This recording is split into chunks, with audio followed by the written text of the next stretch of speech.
welcome.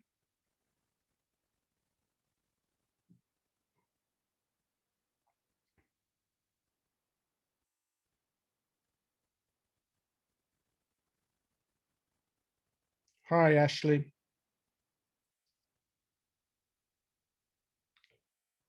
Fantastic. We're going to aim to finish at 7 on the dot. So I'm going to wait another minute, and then I think we'll get started.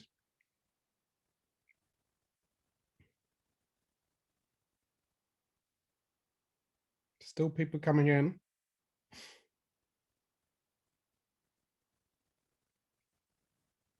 So has everybody had a good day? Thanks for joining us at this time as well. So it's fantastic to have so many people turning up at this time of the day.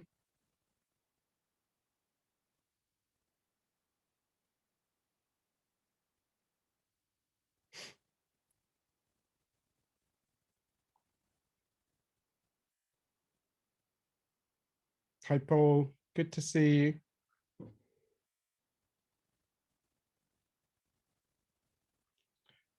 Right, I think just in the to make sure we kind of get through everything, we've got 4 incredible panelists, so there's lots to talk about.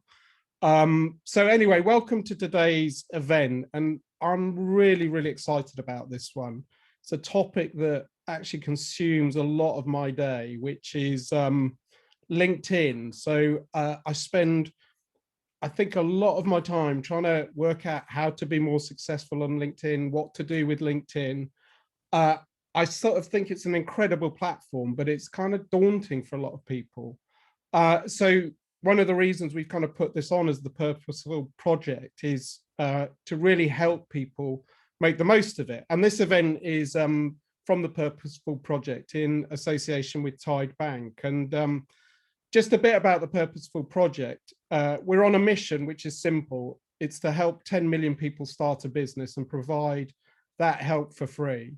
And we're very lucky as part of that to have partners such as Tide Bank to support us. And Tide have generously offered a promotion for this event. And that promotion is they would give anyone who sets up an account from this event £50 and also free transfers for their first year.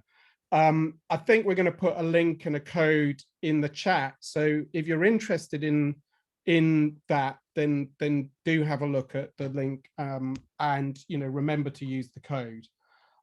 Anyway, I'd really like to thank the panelists that we've got for the event. Let's kind of get started. I really appreciate you giving up your time and coming and talking to us. And in terms of the way we're planning to do this is we're just going to go around and ask questions of the panelists in turn. And yeah, without further ado, let's get started. So Nick, you're our first panelist. Would you mind introducing yourself and telling us a bit about your background and what you do? And then I've got a few questions for you in terms of LinkedIn. Yeah, sure. So hi, everyone. Thanks for coming, and thanks to Dave for hosting this. Very top line about me is I was in the corporate world. I did marketing at L'Oreal for 5 years. I then set up a company called Design My Night, which is a UK-based company. I ran that for 7 years. We then exited. We had a 2-year earnout on top of that. So we fully exited 2 years after that in end of 2019. And since then, I've become an angel investor through Horseplay Ventures, which is sort of my investing arm. We invest in 54 companies now across the world. And on top of that, we're also spinning out our own studio model where we're launching new startups. And our first one is actually going to be launching in the next few weeks, which we're very excited about, called Trumpet. You guys can have a sneak peek if you go to sendtrumpet.com. We haven't actually launched the website yet, but we'll be launching that in a few days. So yeah, fantastic. We'll make sure that link's in the chat as well, Talia, if you wouldn't mind. So fantastic. So thank you. That's, I mean, incredible background. I mean, I've been looking at your LinkedIn profile, and I mean, you managed to get lots of engagement on LinkedIn. And I guess, from a sort of starting point of view, why do you think LinkedIn's important as a platform for entrepreneurs and businesses? I mean, it's kind of, I think, really important to kind of get the basics to begin with. Yeah, I think LinkedIn gets a bit of a bad rep from all the other sort of cooler social medias, let's say. But LinkedIn is actually the only one I use to sort of promote what I'm doing. For me, it's, if you can cut through, the BS on there, there's actually a lot of super helpful information. I've connected with a ton of really great people. I've actually invested in companies that have connected with me on LinkedIn as well. So for me, I see LinkedIn as a place where you can give out useful information, also learn a lot of useful information, and connect with people that if you sent them a cold email, I don't think you would get that engagement. So from a business platform, I think it's by far the best one. So you sort of see it as a way of kind of generating business, as well as being, a way of kind of being in the community as well. Yeah, definitely. I think, you've got to have a goal as to why you want to build your personal brand. I don't think, there's much point just building a personal brand for ego and just having a personal brand. You build your personal brand to then be able to interact with interesting people, show them the new stuff you're working on. And a big part for me is also then helping entrepreneurs. I've sort of done that journey. So, I really love just helping founders that reach out to me with little bits of advice that I can give them.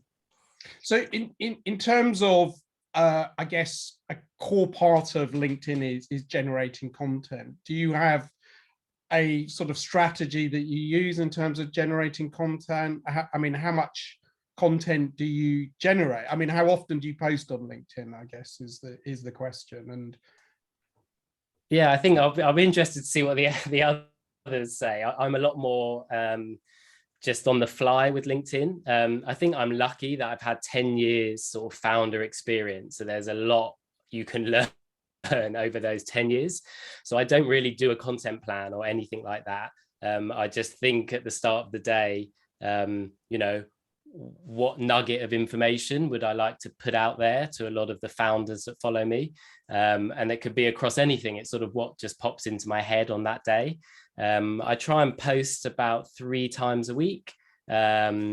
And I find the best engagement I get, again, this might not suit the algorithms, but for me, it's either in the morning, so from sort of 8:15 to 8:45, or at lunchtime, so around 12:15 to 1 o'clock.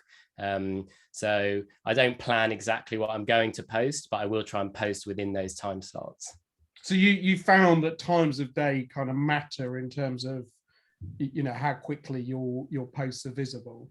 Yeah, for me. And I think, as I said, a lot of the people that follow me are sort of founders and entrepreneurs. So, they're getting up in the morning before they start the daily grind. They're probably, flicking through LinkedIn, and equally at lunchtime. So that's your downtime, grab lunch and, flick through LinkedIn.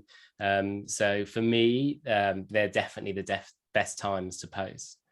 Yeah, I mean, one of the times I've found, which is kind of quite good, is a Saturday morning as well, which is, I mean, I guess it's not surprising, but people sit and have a cup of coffee and just sort of have a look at the stuff they've not been able to catch up. Yeah, I agree with that. I think weekends people tend to shy away from on LinkedIn because they, it's a business platform, but actually you can get pretty good engagement on the weekend as well, for sure. And in terms of, I mean, I guess you've got a big network. I mean, and you've said over the last 10 years, you've kind of built that up. What are sort of some of your tips for growing that network? And I guess there's another side which I'm kind of interested in, is because you're out saying, you're very visible as an investor. You must have plenty of people turning up who want to be part of your network who perhaps you don't want. So do you have a kind of plan around sort of your growing your network, but in a managed way? Yeah, for sure. So for me, the top tip that I use for myself is authenticity. And everything I post for my audience, I try and make it useful. So any sort of webinar I do, any content I put out, I always think, is there at least one nugget of information that someone listening or reading can take away from this? So you're not going to see me, posting just an inspirational quote, for example. And, you might see, bigger influencers get loads of engagement on a quote, but for me, I really like to dig into the weeds and think, okay, look, my followers are founders, I know exactly what they're going through.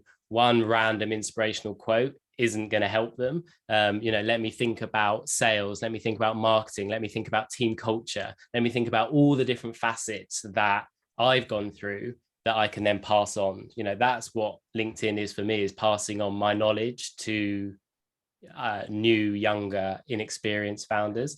So you'll find with my content that it's very authentic. I do it very chatty. I don't check everything. I'll sometimes have spelling mistakes. It's very on the fly. That's what I want to put across. It's me. It's not a branding agency doing it for me. And if you comment, it's me responding, not an agency. So it's very authentically me, and I try and do that in all of my posts.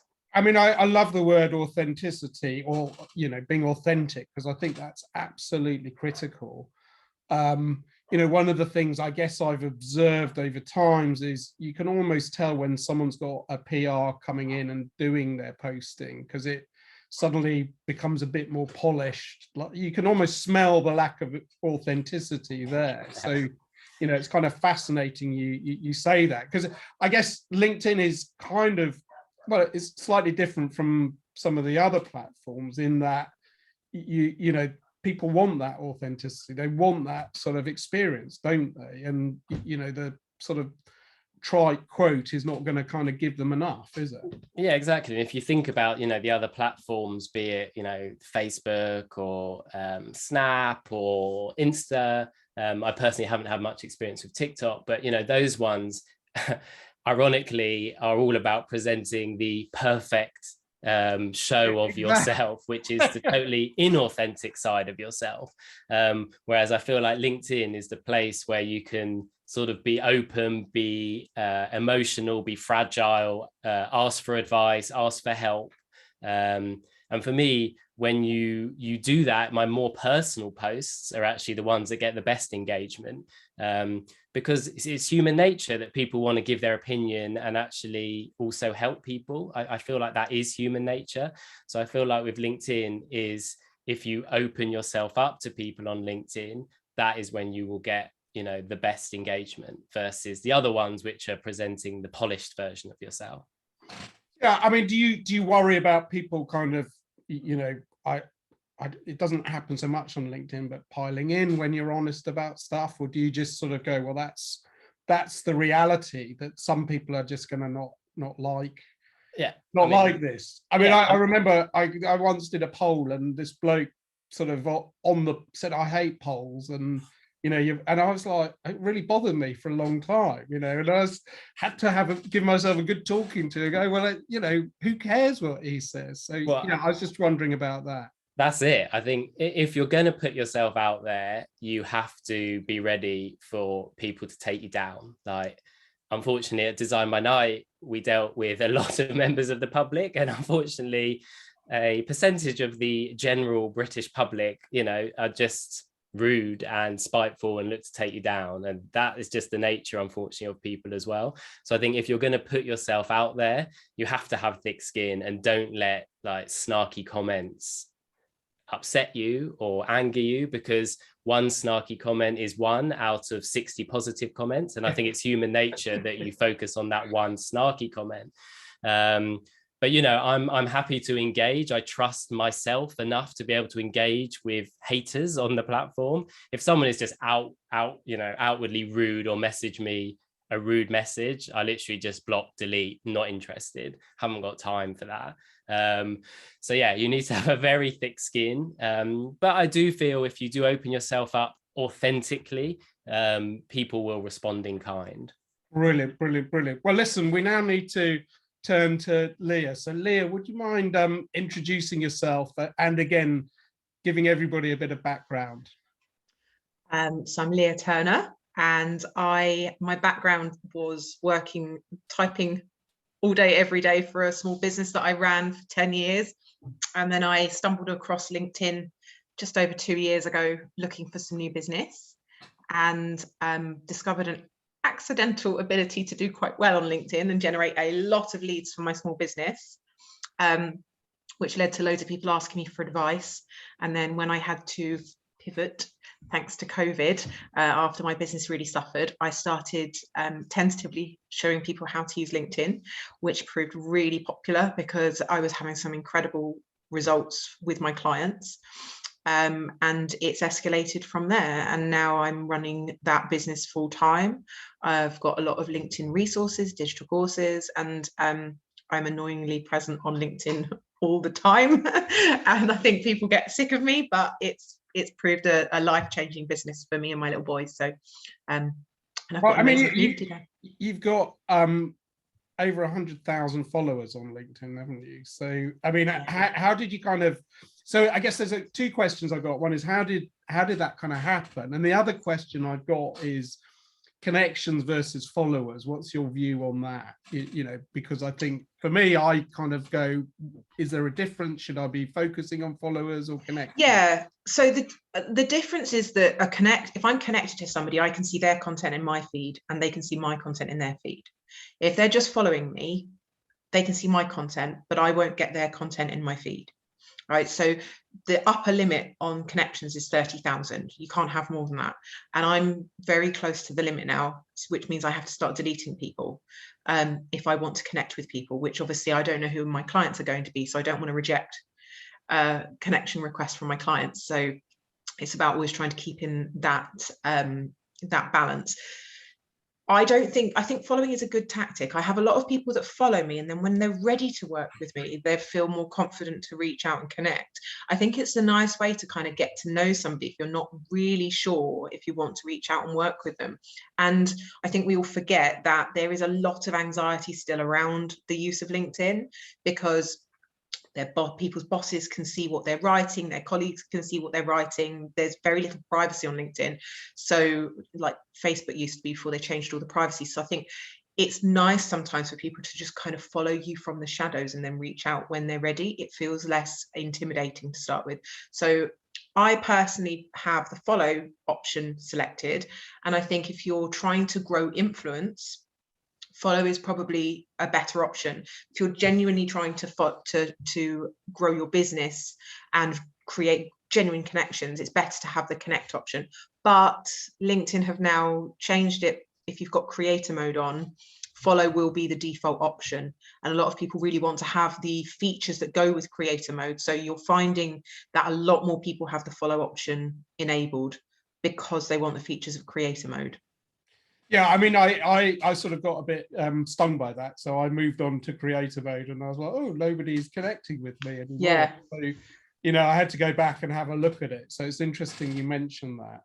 Go through to if you click on your followers, you can see who's followed you recently, and you can reach out and connect with them if they look interesting and you want a two-way connection. I think that's a good way of doing it. You'll be limited if you haven't got premium to looking at profile viewers. You should be able to see the people that are following you. So, I mean, and I guess, I mean, that's a great, actually, the premium point is a great one because premium comes at a price. But I guess if you're going to be using LinkedIn seriously, it's worth paying that money, isn't it? It depends what you're using it for. So I got to my first 50,000 followers without ever paying for premium.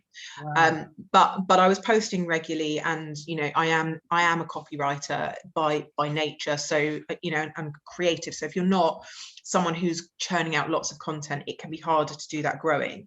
I would say premium is really good for the LinkedIn learning aspects, because you get access to a lot of free learning facilities. It's also good to be able to see who's viewing your profile, because you know it does that sort of 10 people have been viewing your profile and it will show you 2 and then it'll blur everyone out. Yeah. So you can see everybody that viewed your profile, and it also tells you where they viewed you from. So whether they saw you on the homepage, through people also viewed, through company pages, through actually LinkedIn searching for your name. So you know if somebody's LinkedIn searched for your name, they're really interested in you. So they're a good person to potentially reach out and connect to. So that's really good. If you're tracking that and you're interested in that, it's worth it. And it's also unlimited with searches. So if you're really trying to find your ideal clients and doing a lot of different searches, searching company pages, etc., it's really worth having that premium. But what a lot of people don't know is if you have a premium account, if you cancel it, they'll send you an email. They'll often send you an email offering you a 50% discount not to cancel. So yeah. Okay. You heard Don't it. tell them I told you that though. Yeah, heard it here first. So, I mean, in terms of, it sort of sounds like you started with lead generation on LinkedIn. Is that right? Yeah, I mean, it was accidental to start with. I was hoping to get a few new clients for my business, and I think I got 70 in the first 3 months. So what, do you mind me asking what that business was? Was that? Yeah, so it's a transcription business. So I worked with building surveyors and doctors and podcast hosts and focus groups. And I used to literally take their audio from meetings and interviews and turn it into text documents. It was soul destroying. It was so boring. But it was what I did from home with my little boy. And then when COVID hit, a lot of my clients couldn't see their clients, so they weren't generating work for me and my team. So that's when people were saying, oh, Leah, how do you do this? How do you get so many leads? How do you do this? And I went, I wonder if I put all of the stuff that I've learned in 6 months together and offered it for an hour, what people would people pay for that? And they did in their droves, and it just completely spiraled out of control, really. And the following just grew. I mean, it was 50,000 in the first year, and it's 130,000 now. It's amazing, absolutely amazing. I don't. I mean, just the fact, I guess. Sorry, my dogs. Excuse my dogs. No, dogs never need to be excused. So he's just agreeing with what you have to say. So no, that's, I mean, just amazing. So in terms of, I guess, having a profile on LinkedIn, what sort of some of your advice in terms of building that profile around, I guess, getting followers, in terms of getting noticed, and some of the other things that I think people would be interested in? So the key thing that I see that most people get wrong is they haven't really made the best use of all of the features on the profile. The profile's got a banner that you need to be using as advertising space for what you do. It's got the option for a 30-second elevator pitch video on your cover photo. It's got a headline space with up to 220 characters, and people are just putting their job descriptions there. And they're saying, CEO of the Purposeful Project. Well, what does the Purposeful Project do, and why would I need it? Because that headline is there to draw people to your profile. So every time you comment, your headline is visible. So your headline should be, if Dave, your job is, sorry. Don't worry. If you're it's the mention of the word Dave, I think. So it's my little boy's coming downstairs and he's barking, getting excited. So if your business is making mortgage brokers and helping mortgage brokers increase their revenue, you want a headline that says something like making mortgage brokers more money, because then if a mortgage broker sees your comments or your posts, he's going, oh, that's interesting. Why? Let's find out more about that. So your headline needs to be who you serve and what you do for them, and as succinctly as possible, so it's visible everywhere.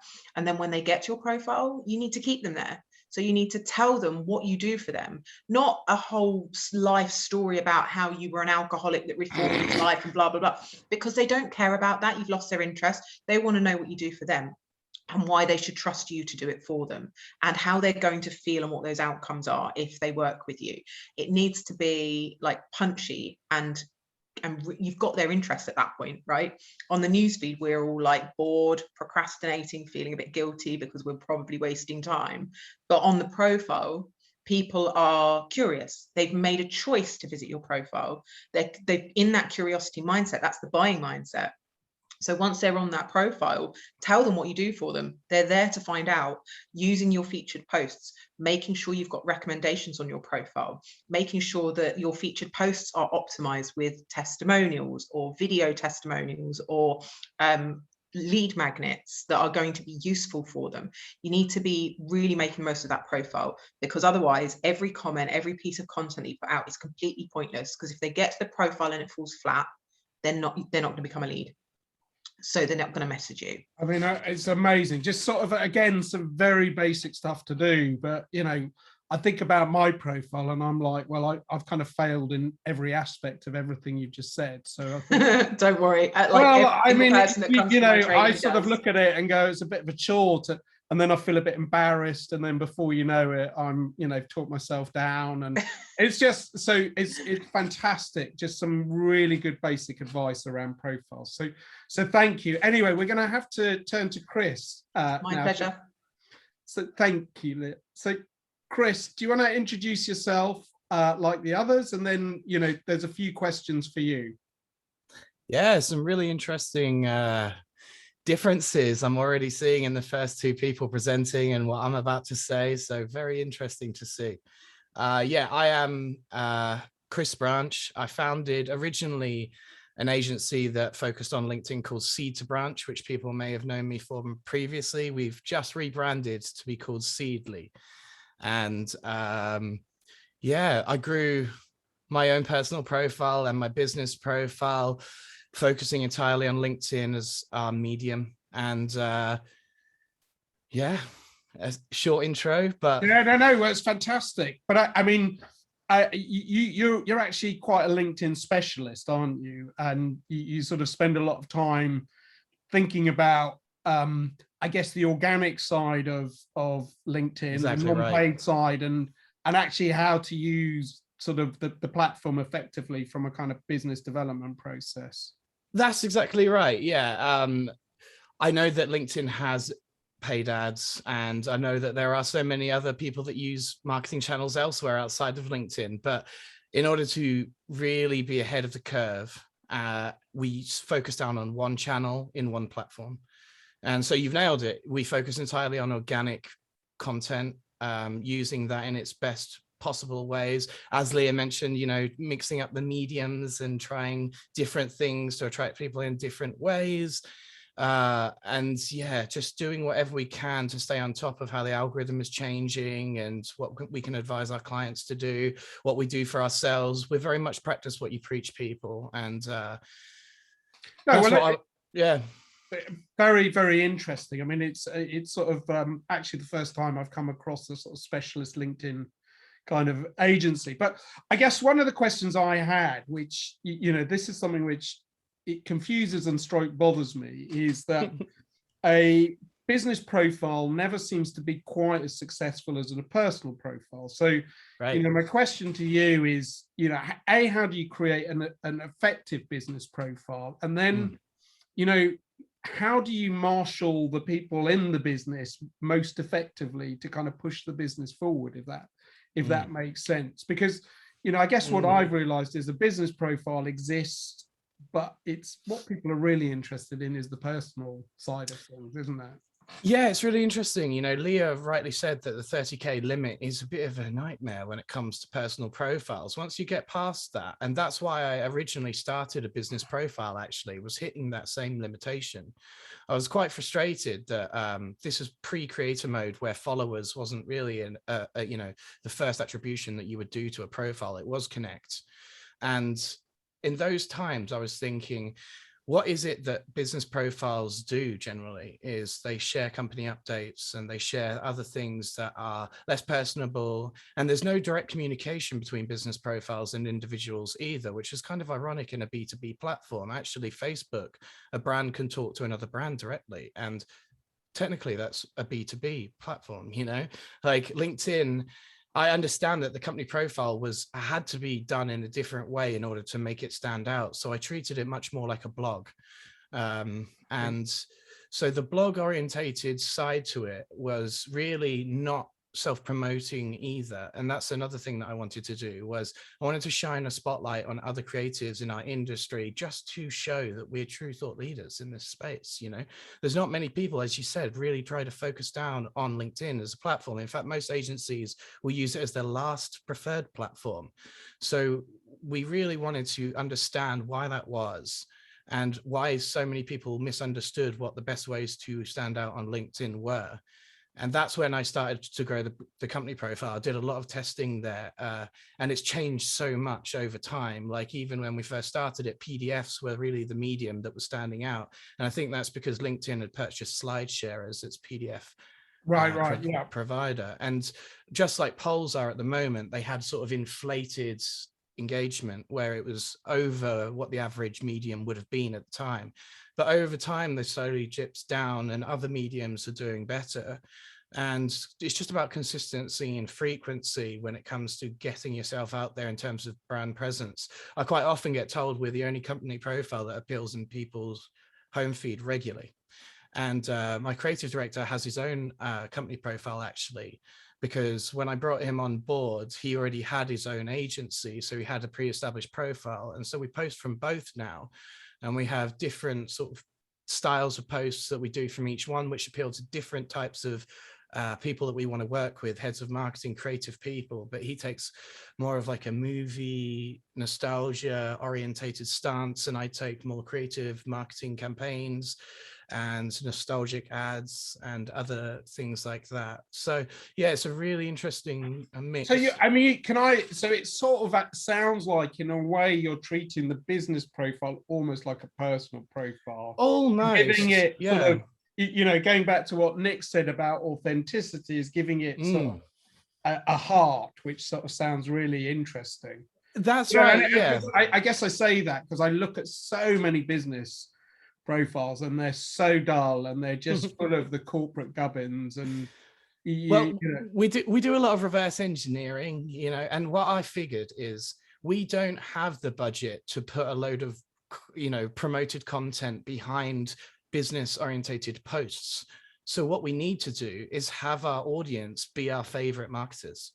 They really want to send our post to their friends and to other people in the industry. They genuinely do, because they know they're never going to be sold to via a post. And they know that by inviting them to this page is a safe space. As you say, we make it that way. And it's a very, like, obviously, if you're going to take, and this is advice to the community listening, there is only one call to action from a business page, and to go and visit a website, which might have a contact us form and other things involved in it. But you can also, you know, say, I posted that from the company page. You know, I'm the individual that posted that. Here is me. Here's my connection. Let's talk. And it's a really as the frequency of only being able to post like once or twice a day before the algorithm starts to penalize you, it's really good to disperse that across channels so that you can reach wider audiences and still have a reason to talk to them. That's another warm conversation starter. Is, you didn't maybe realize this, but I posted all that stuff from this company page. And so, yeah, on that empathetic level of introducing yourself warm to people, it's just a no-brainer, really. Is you can reverse engineer all of it. Yeah, I love that. It's a no-brainer, but nobody's doing it. So, you know. Well, sadly, you know, many people don't get given the choice. And, you know, the higher and bigger the company, the more corporate red tape and the less we can do this and we can do that. That's why I encourage people that are, you know, sort of like I don't think the word's trendsetters, maybe like brands that are up and coming, you know, they're breaking through, like the fintechs and of this world that still have that like agility, ability to be agile and make quick decisions, because newsjacking, trendjacking, these things as social algorithms can't be used as strategies unless you can have quick turnarounds. For example, if I sent a client something on Slack and said, this is something trending in your industry, and it takes them 48 hours about whether to decide to post it or not, by that time, so many people have posted it that the wave of organic engagement that they could have got has disappeared. So it's kind of ironic in that case, you know, like the smaller challenger brands is the word I was looking for. You know, they are the ones that can really take advantage of this. And yet people think it's dominated by corporates in LinkedIn, whereas actually challenger brands have more advantages. Oh, it's fascinating. I mean, and you know, here's an audience of entrepreneurs who are sort of sitting there thinking about how to use LinkedIn, and they're in the perfect place because as you say, they can be very nimble about everything. Yeah, the smaller you are, the less people are accountable, and the more agile you can be. So actually, individuals can make the biggest splash in many cases. So can I ask for you? I mean, it's we need to move on fairly quickly, but just a quick question: do you prioritize the company profile or your personal profile, or both? Both. At one point in time, when the company profile was absolutely taking off, people wouldn't believe it when I showed them the back-end analytics that it was outdoing my own profile with half the following. So people really have the wrong end of the stick when they say that company profiles aren't able to achieve this level of organic engagement, because at one point in time we were reaching 10 million plus people a month, and it was unbelievable. And I know that these goes through fits and spurts on the LinkedIn algorithm, and you're preferential in certain months and certain people and certain timelines and certain algorithms. So we really play it where the traffic is best. And we always know that a personal profile has to follow up a company profile post anyway. So there's that to take into account. Obviously, it's not a direct attribution to starting a conversation instantly. So it's a great second course, though, that people really don't. We've never put a penny's worth of budget into growing 100,000 followers on Seedily, and it's unreal. Amazing. So I've learned, I'm learning so much this evening, but I think, this is it's a real penny drop moment for me. So anyway, thank you so much, Chris. No problem. So we're going to turn to Salina, who's joining us from far-flung places. Salina, do you want to introduce yourself and give us a bit of background, and then I've got a few questions for you. Sure. Thank you so much for having me, David, and the Purpose Project. And hi, everybody. It's really dangerous to be the last speaker, standing between you and dinner. I'll keep it really short, and love really the different wisdom about LinkedIn from Nick, Leah, and Chris. I hope all of you are really taking notes here. I'm Salina, AKA the LinkedIn Girl, which is some of the people call me. I also have a podcast show that's called Your LinkedIn Gal. Check it out. Like Dave introduced me, I'm based in Miami, Florida. And in the past 12 years, I've been in B2B marketing and sales. And most recently, the last 5 years, I work as the account director and LinkedIn marketing solutions. So whatever that actually Chris said earlier about LinkedIn company page is what my team and I was doing. But fast forward 1 year ago, I decided to quit my corporate job and start my own thing in the middle of COVID. So now I'm the founder of the Theinacademy, and we're focusing on two things, which is advertising B2B companies to run ads on LinkedIn. And number two is teaching new entrepreneurs and coaches how to turn their LinkedIn connection into customers. Fantastic. I mean, so we've talked with Chris about the kind of organic side. So I'm actually really interested in the sort of paid side of LinkedIn. So could you sort of just talk a bit about that and sort of some of the opportunities that are there? Because I guess one of the things for, I've done a bit of paid advertising on LinkedIn. What you realize is it can be very cheap to reach a lot of people, but be quite targeted. So anyway, I was kind of interested to get your views on that side of things. Yeah, I think all of you are joining is because there's one huge thing that we all truly believe in is LinkedIn have the most powerful network professionally. So there's a huge B2B play right here. I think Twitter is the second, but LinkedIn, like 89% of B2B leads are coming from LinkedIn. So the question I have is, why are not any companies who is looking to drive leads on this platform? But a lot of people mistakenly, like you said, right, Dave, a great point that you made is tons of people don't know how to use it. Is if you can really niche down and be very targeted when it comes to launching ads, that's the way to go when it comes to that. But also in the profile perspective, which is company page, a lot of people decided to launch ad, but they never really optimize their own company page profile, right? And this is some of the things that is missing equally for personal profile, which we've talked about earlier. So, yeah. So, I mean, that whole relationship between kind of getting your company profile, so how does that all kind of work when you're sort of advising people? Like if you're saying, well, look, it's worth doing a bit of paid advertising, do you then look at everything else around it and just say, well, these are some of the things that you need to kind of really change in order to maximize the opportunity, or what? So what's sort of some of the things you've been saying to people? Absolutely. I think start with optimizing company profile is the number one step, but also LinkedIn company page give a person and a company a very good granular data in terms of what's the suggested content, what's the highest performing organic post you did. Then you can actually repurpose and use those to boost marketing dollars behind those content, because you already know your audience loved it, right? And you can just boost it as a post, but it all needs to start with optimizing company profile. Then afterwards is looking at their content strategies, right? Like what is a good mix between organic and pay? Usually I advise company doing it 70 and 30% will be pay. And then roll it all the way into like community building, doing collaboration. And LinkedIn allowed so very much in terms of community engagement at this stage is live. Like you can go live anytime. You can bring in industry leaders doing live from your company page. You can also do the audio events function, just literally dropped 2 weeks ago. That is another really great opportunity there. There's so many things that actually LinkedIn provide for B2B companies to drive sales and traction to their company, to their website. So you mentioned is that audio events, is that a bit like Twitter Spaces or? Yes, and Clubhouse, yes, exactly.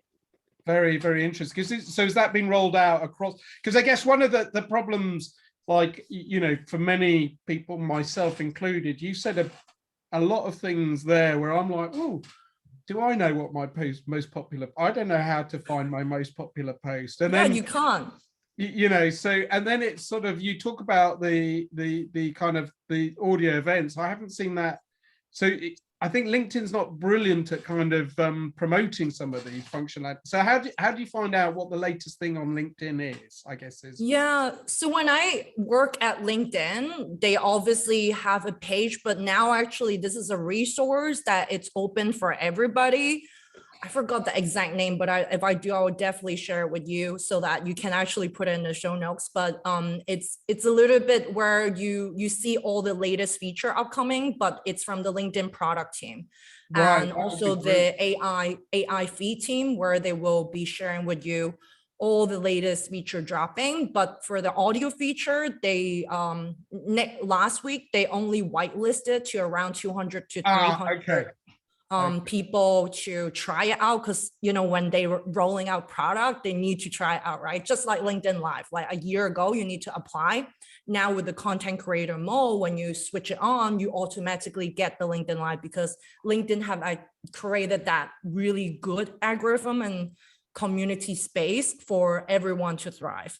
So that, I mean, that's really, again, really interesting, because I applied for LinkedIn. I'm still waiting for them to accept my application. Yeah. You mean live? Yeah. You mean live feature? Oh, then you get it now, Dave. Just open switch on your content creator mode. Well, I think one of the things I'm learning very rapidly is I need to attend all of your seminars and Leah's seminars, and you know, because there seems to be a lot to learn. And you know, I guess one of the things that's kind of interesting is there's tremendous business benefits for getting LinkedIn right. And I think, you know, it's been alluded to a bit before, is I think LinkedIn's seen as the poor relation in terms of the platforms. But, you know, for me as a sort of business owner, it's the place I sort of spend most of my time. And, you know, in a weird way, it's sort of, it's easy to kind of get your head around once you've kind of got the process going. So, but it's fascinating. So, I mean, you talked about kind of LinkedIn, you know, announcing features and things like that. I mean, do you spend a lot of time yourself just sort of keeping up with the latest news on LinkedIn? And, you know, that sort of seems like a whole job in its own right. Absolutely. I mean, I have my team doing research for me, but I still like reading a lot of news from the product team, from the LinkedIn news team, where they actually release a lot of like press release to the press once they really release the feature. For example, the audio chat function, they obviously prepay all the PR in advance a year ago. So that's why I know about these features coming. Then you can manually adjust that it's going to come in three of the quarter. Then that's where audio chat is arriving right now. Yeah. Fabulous. So, I mean, I guess this is because we're time's tight, and apologies everyone, I could go on all night because this is fascinating for me. One of the I guess my final question is like how have you sort of successfully, or what's the most success you've had, or what's the best approach in terms of going from kind of connections to actually meetings? Like, you know, what I often sort of worry, like I've got connection, then do I reach out to them on message? And, you know, what sort of some of the tactics around kind of going from, I guess, that connection to a conversation? Yeah, I love that questions. In fact, it's one of the questions being asked frequently on LinkedIn, right? You have such good community, you have amazing audience, you have a decent size following, but you can't monetize from your network. And that's a huge problem. Then I would say actually go take a step back, go back to your LinkedIn profile, take a look from a stranger point of view. You have 5 seconds. Can people see how they can work with you? Did people know who you're serving? Did people know what problem you're trying to help them to solve? Because by the end of the day, your company, this is what people are looking for, right? And at the end, how do they approach you? Do you offer them a chance to work with you? Is it through your content? Is it through your profile? Which I would suggest, if anyone that is listening, you have a Calendarly or booking scheduling tool, you're hoping to drive sales call, like Dave said, right? Then put it on the feature section, because it's a really good area where you can put Calendarly link and it's not penalized by LinkedIn as an external link. And this is a great way when people land to your profile and they're like, oh, I'm ready to work with you, and let's chat. So this is the top of strategies I would share. Fantastic. No, well, thank you. Well, thank you, everybody. We're out of time, Thank unfortunately. So, you know, we're going to take a few questions, but, you know, before we do that, just a quick summary of, I guess, what I've heard. And, you know, also to re-mention that, you know, this seminar was in association with Tide Bank, and there's a code available, I think, if you're interested in opening up an account and getting £50. So, I mean, I love what Nick said about authenticity and bringing yourself and kind of really posting from the heart, and you know, actually having to accept that some people may not like some of the things you're saying. So you know, learning to be quite thick-skinned about responses. I think Leah's sort of comments around profile, you know, I mean, I'm definitely going to take that away. I'm definitely going to spend time tomorrow sprucing my profile, because, you know, as I sort of said to her, you know, I've sort of seen my profile as a bit of a chore, rather than, you know, almost celebrating myself through the profile and sort of thinking about how to kind of promote myself successfully. And I think, you know, Chris's views on the kind of company profile were sort of really interesting for me, because again, you know, for me personally, I've sort of always struggled between personal and the business. And then, you know, I guess, Chris, that point of, you know, really thinking about your company profile from a sort of personal point of view, and the fact that sort of entrepreneurs can actually you know, afford to be very light-footed around this and very responsive, and that's a massive positive for small businesses, I think was great. And Salina, you know, just some great kind of tactical advice in terms of connecting things like paid for advertising with your profile, but also, you know, I think it's really important to stay on top of what's coming out of LinkedIn and these platforms. And, you know, I think it was great. Thank you for your pointers in terms of sort of listening and sort of some of the places to go to listen. So thank you all. I mean, just, I've learned so much myself. It's been like a masterclass on LinkedIn in a very short space of time. So I really appreciate it. I think we've got time for some questions. Talia, shall I have a look? Have we got any questions at all? Would anyone like to ask anything?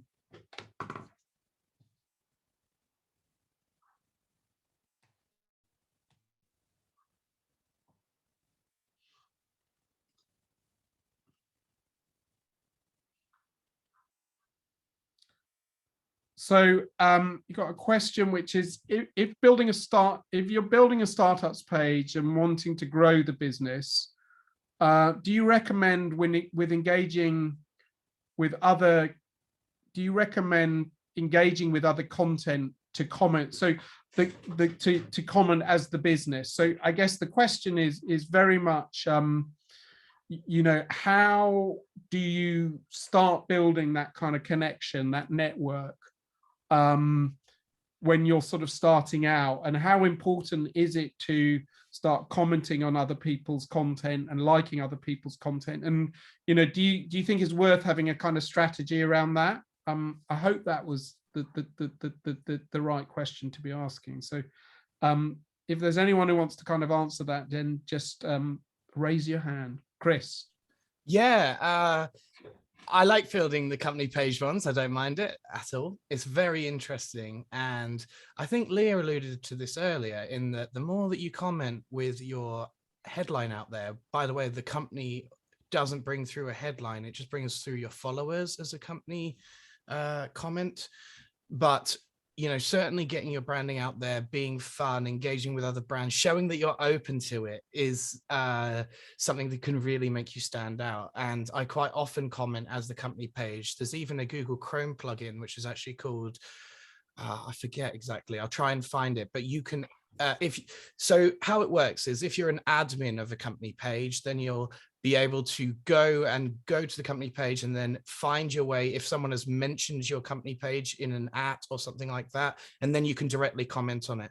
But this Google Chrome plugin allows you to comment as the company page on anything that you find in your home feed on your personal page. So you can be really creative with it and really fun with it and get your brand out there amongst your industry peers, amongst your prospects that you want to speak to, amongst many other people.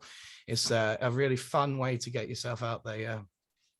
No, it's really, I mean, I'll have a look for that Google Chrome. Yeah, I'm just having a look on my browser now just to see what it's called, because it was an extension that I saw that a German developer had put out there, and I just gave it a try and I thought it was brilliant. Oh, LinkedIn company page insights, interactor, LinkedIn company page interactor is the exact words to put onto the Google Chrome store. Fantastic. So Dr. Shelley Cooper's asking, what's the recommended frequency of postings? So, you know, I don't know if anyone's got any views on that. Salina or Leah? Right. I'm having technical issues. Yeah, I'm very happy to say. So one of the things that I get asked all the time is, do I need to post every day? Do I need to post multiple times a day? And the answer is no, you don't. You need to be visible every day. So you don't have to be posting content every day, but you need to be showing up and commenting, because every time you comment, you appear in people's news feeds. They see your name, they remember you, and they might see your headline if you've left comments. So you're still being visible. You're still encouraging yourself into people's news feeds. So I recommend people start posting 2 to 3 times a week. There's some people that will say you need to go all in, you need to post every single day. But what you'll do if you try to do that from nothing is stress yourself out, not be able to do it for 3 weeks and then go, oh my God, I just don't have time to deal with this and I can't come up with enough content. It's like a diet. You cut out the crisps first, then you cut out the chocolate, then God forbid you cut out the wine. But you want to do a bit at a time. So start with 2 posts a week, work your way up to 3 posts a week. And eventually, if you can do every day, great. But if you can't post every day, make sure that you're spending time commenting on other people's stuff. Go and find stuff in the newsfeed, look in the hashtag news feeds, look for content that's interesting to you and leave comments, because those comments are still content. They're still making your name appear and people are getting used to seeing you and building that familiarity with you. So 3 to 5 times a week, ideally, work up to it until that feels easy to achieve and comfortable. Don't stress out if you can only post 2 times in a week. but the consistency is the most important thing. Even if you just post twice a week, do it every week. Because if you do long gaps in between, people tell the algorithm how much they like other people's content, so it takes priority over yours when they're scrolling their news feeds. Hope that helps. Yeah, no, that's very helpful. Very helpful. So, I mean, just, I guess one of the things I do is try and set a bit of time aside every day to actually comment and like, and, yeah, you know, I've set 10 minutes aside, and then 3 hours later, I'm like, ugh. I think it's a mindset thing. People just, they scroll through Facebook, they scroll through Instagram, and they're in this mindset of, I'm kind of wasting time, I'm kind of bored, I'm kind of procrastinating. You have to forget that with LinkedIn. When you're using LinkedIn with intention, and you've got a strategy of who you're engaging with and what you're posting, you're marketing your business. You're not faffing about on social media. You are marketing your business. We make time every day for our accounts. We make time to engage with our emails. We make time to do all our various pieces of admin and whatever we have to do each day. Why would we not make time to market our business? Especially if we're not marketing anywhere else. Our business, you've got to start generating those leads. So just don't think of it as social media. Think of it as marketing and networking, and it will hopefully change how you feel about using it. That's really, really interesting. I love that in terms of a kind of mindset. So another question from Katrina is, how do you decide whether to accept connection requests or not? So I don't know if anyone, Salina, here we go. Sure, I can take this question. I love this question because it's difficult, right? I would say it depends. It's really highly up to you. And to me, adding new connection is like letting someone into your circle of friends, right? Or circle of family. So there's a two-way street. I would only personally accept someone if they send me a personalized invite, if they're actively on LinkedIn, just like engaging with others or posting, that's good. They are, last but not least, benefit to my professional network. So I will think about this, but for Shelly asking the question, I will ask myself this 5 questions, right? What is the goals that you are having on LinkedIn? Are you making friends? Are you trying to build a professional network? Are you trying to bring in sales to your business? Are you trying to learn from your thought leader? Then next, think about, is that person like active? Like I said earlier, is this person will help you in a way that you can learn from this person? If this is the case, I would say yes. Yeah. Very cool.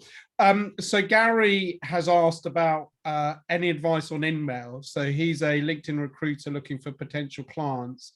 And so InMail is something which, you know, I get confused by as well. So what, has anyone kind of got advice around how to use the sort of mail functions?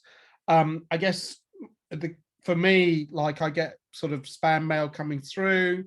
You know, how do you kind of use it successfully, and what's the best kind of tactic to use with it? That can be to anyone. If anyone's got a good response, Nick is.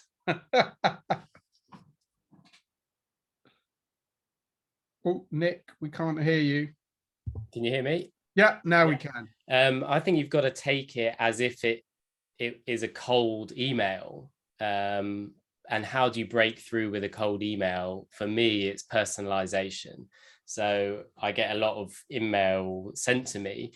If it's personalized in the subject and in the content, I will engage with it. So if you're trying to connect with people, you know, reference the content they've written, reference when you heard them on a podcast, reference why you want to connect with them. You know, if you just do copy paste sales message, you're not going to break through then. You have to take the time with each InMail you send to personalize it and really think who you're sending it to, and you know, why would they be interested? Because as with spam mail, if it just looks generic, you just delete it. So yeah, really take the time to craft the message before you send it, and don't send like super long ones. You've got to think like the rest of us. You know, if you see a long email in your inbox, you'll probably like save it and read it later, because you can't be bothered to read it all at the moment. So try and keep it snappy as well. No, I'd love to jump in on this one as well, that I know is very, very effective, because Nick's absolutely right, is short, punchy, and give a good reason. But also what I find is really effective that I see lots of people doing for me, and it really makes the message stand out to try to connect, is sending short, I can't remember what the word is, like a Vimeo or a Loom videos. Yeah, like Loom. A 30-second intro video, say, where people actually, if you're confident on camera, a 30-second Loom video telling someone, send the link and tell them why you want to connect with them. It can be really, really effective. And people who send me a video connection message I never forget them. Like, I will always, they've taken the time to do a video, to speak directly to me, and they've said my name in the video. This isn't a generic video. They've actually taken the time to do that. I've never not replied to that. And I think it's a really, really strong way to show very confidently, I'm here and I actually really want to discuss with you. And I have taken the time and the effort to make it personal to you. So I would encourage, if you're confident on camera, to do that. Fantastic. Well, listen, thank you so much to all the panelists. It's been so insightful. Thank you so much to Tide for sponsoring this.